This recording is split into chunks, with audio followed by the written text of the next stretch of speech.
¿Qué tal? ¿Cómo están? Nos reencontramos en una nueva entrevista aquí en CNN Chile. ¿Sabían ustedes que en el mes de mayo se conmemora la Semana del Parto Respetado? Es justamente la tercera semana de mayo a nivel mundial.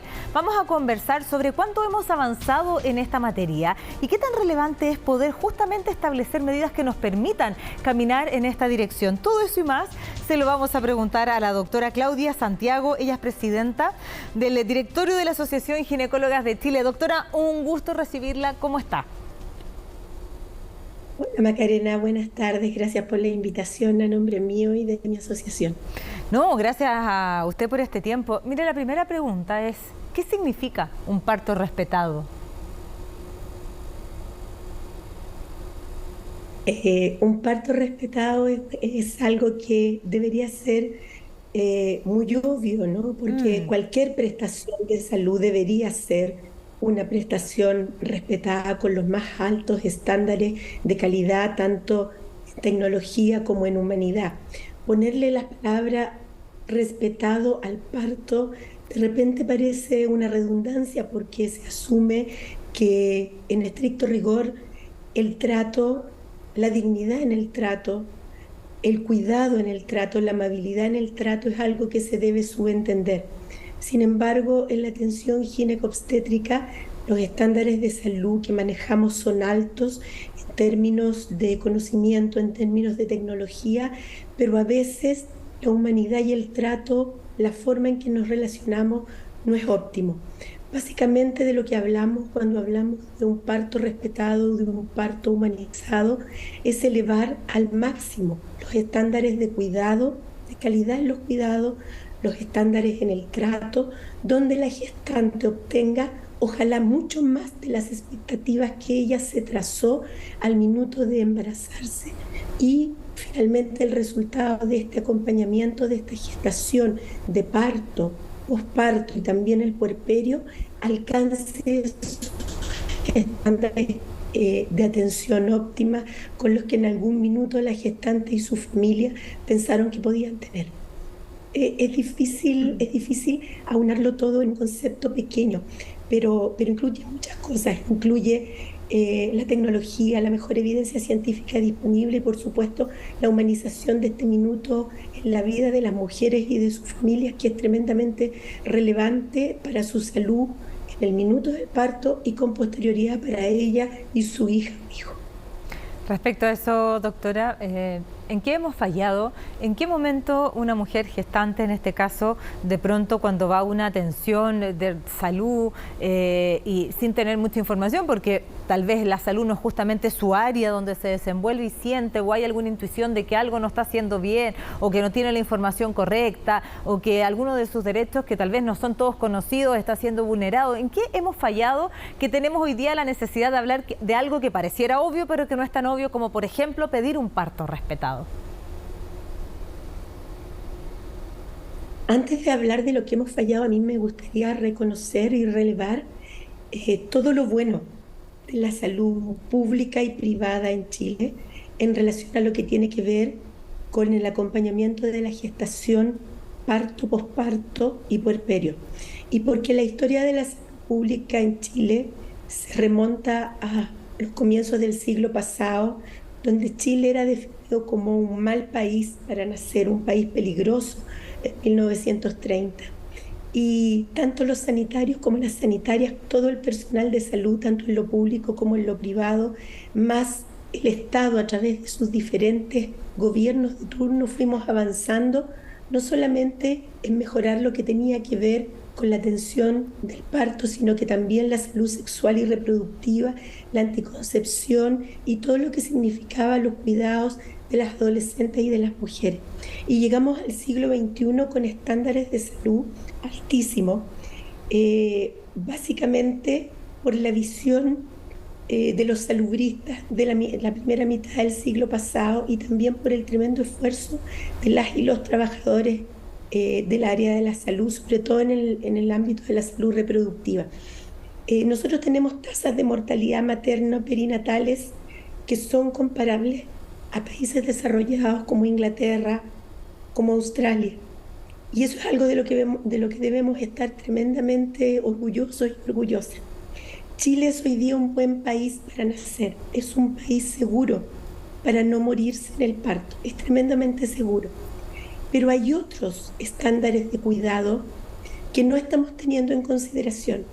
Y son otros estándares de cuidado que hace ya más de 35 años la Organización Mundial de la Salud nos viene diciendo que también son relevantes, que también son importantes. Es más, estos estándares de cuidado son tan importantes como los que ya en un minuto consideramos para llegar a estas buenas tasas de salud materna perinatal. Y esos estándares de cuidado tienen que ver con respeto a la autonomía de la gestante, tienen que ver con la libertad de tomar decisiones informadas, tienen que ver también con el respeto a la opinión de la gestante y de su grupo familiar. Te podría contar, por ejemplo, Macarena, que cosas tan sencillas que tienen que ver, que no tienen mucho que ver con infraestructura quizá o con inversión de recursos, como por ejemplo el movimiento en el parto, el permitir que la embarazada esté con su acompañante significativo, la persona que ella elija, el que se pueda alimentar durante el trabajo de parto. Hay evidencia científica sustantiva que demuestra que la tasa de cesáreas disminuye y los Apgar mejoran solamente con estas pequeñas mejorías en los estándares de cuidado. Entonces, el llamado de atención es: nuestros estándares de salud son buenos, pero debemos de dejar de incumplir otros estándares que también están demostrados que son eficientes y que mejoran aún más las cifras de morbimortalidad materna perinatal. Y esos estándares de cuidado incluyen el respeto a la autonomía de la gestante. Y es ahí donde estamos al debe, porque estamos siendo demasiado intervencionistas, estamos sobremedicalizando a la gestante y hemos perdido el objetivo final de entender que el parto les pertenece a las mujeres. Sí, Y que la doctora. verdad nosotros estamos ahí para vigilar que nada se estropee, pero en general todo esto evoluciona de manera fisiológica. Doctora, me quedo con toda la buena noticia que usted nos comparte, que Chile es un país seguro para nacer, que hemos avanzado, que hoy día existen las alternativas también, ¿cierto?, para que las mujeres podamos tomar nuestras propias decisiones, pero también, ¿cierto?, nuestra idea es seguir avanzando en estas brechas que nos quedan pendientes. Por eso apunta esta pregunta que tal vez puede ser un poquito polémica, porque, y usted me dice si esto es realidad o no, que por ahí uno escucha, no tengo datos ni cifras, pero que tal vez las mujeres, muchas prefieren para evitarse el parto, a lo mejor ir a la cesárea, y que se realizan más cesáreas muchas veces porque algunas o algunos doctores lo recomiendan, y nosotras las mujeres, como no somos especialistas, no tenemos toda la información necesaria para tomar la correcta decisión. ¿Qué pasa ahí? ¿Estamos haciendo más cesáreas cuando muchas de ellas no son necesarias? Exacto, a eso es a lo que me refería. Estos son otros estándares de cuidado que hemos descuidado. Y por eso la paradoja de tener tan buenos indicadores de salud y, sin embargo, una de las tasas de cesárea más altas de la OCDE, que es una de las instituciones con las que en general nos gusta compararnos. La pregunta es: ¿por qué llegamos a eso? Porque sobremedicalizamos y porque sobreintervenimos un proceso fisiológico. ¿Cómo se repara esto? Se repara devolviéndole a las gestantes el control sobre un proceso que es absolutamente fisiológico y que durante la historia de la humanidad se ha venido produciendo de manera absolutamente normal, sin mayores intervenciones, y entender que nuestra profesión de médico, de médica, ginecólogo, ginecóloga, matrones y matronas están ahí pensadas para la contingencia, para la complicación, y estar siempre expectantes por si algo de esto sucede, pero en general los embarazos, los partos y los trabajos de parto evolucionan de manera fisiológica. Entonces el gran error ha sido sustraerle esta autonomía a las mujeres y hacernos dueños de un proceso fisiológico y terminar sobremedicalizándolo, y eso ha terminado en estas tasas elevadas de cesárea y en todas estas intervenciones que, como te comentaba anteriormente, está demostrado, la mejor evidencia científica lo demuestra, que son intervenciones innecesarias y que van a terminar echando a perder nuestros propios buenos indicadores. Doctora, para finalizar, ¿cuál es la recomendación que nosotros les podemos entregar a las mujeres gestantes en este momento, que muchas de ellas a lo mejor nos están acompañando y dicen, bueno, yo me entrego a la mano de mi doctora, de mi doctor, porque ellos son finalmente quienes saben y van a tomar las mejores decisiones por mí? Y eso pasa mucho. ¿Cuál es la recomendación que les podemos dar a ellas para que puedan ejercer este legítimo derecho de tener el parto que ellas quisieran tener, en la medida en que esté todo cuidado, por cierto? Por supuesto. Mira, yo creo que las gestantes deben confiar primero en aquellos profesionales de la salud que respeten su autonomía, primera cosa. Segundo, que expliquen absolutamente todo lo que se hace durante un control de embarazo, durante el parto y durante el trabajo de parto. Y en esto es bien importante relevar es que todas las gestantes deberían tener el derecho a tener un plan de parto que sea revisado tanto en el sector público como en el privado, y ese trabajo las matronas y matrones en consultorio están capacitados para hacerlo muy bien. Ese plan de parto permite aterrizar las expectativas que las gestantes puedan tener, no solamente a la realidad de su entorno, sino que también a la realidad del centro de salud donde el parto se va a producir. Por supuesto que todo esto debe ser en un ambiente grato, en un ambiente de confianza. Las mujeres para parir necesitan tiempo, necesitan confianza y necesitan información.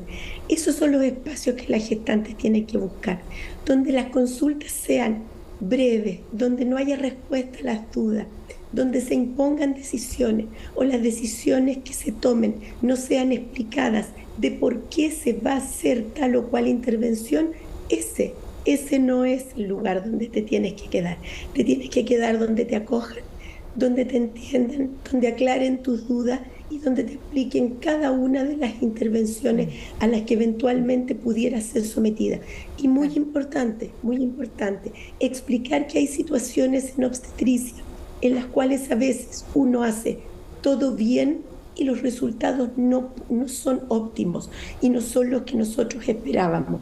Esas urgencias siempre van a existir, pero no sacamos nada con explicarle en el momento. Eso hay que explicarlo mucho antes, cuando la urgencia no existe, durante las 40 semanas que tenemos para construir ese vínculo. Perfecto. Donde ustedes sienten que está segura construyendo ese vínculo, ese es el lugar donde tienen que quedarse. Y con ese mensaje nos quedamos, doctora. Muchísimas gracias por este contacto con CNN Chile. Gracias a ustedes por la invitación y por la confianza. Bien, pues sí, los invito como siempre a que sigan junto a la compañía de CNN Chile. Ya nos reencontraremos en una nueva oportunidad. Será hasta entonces.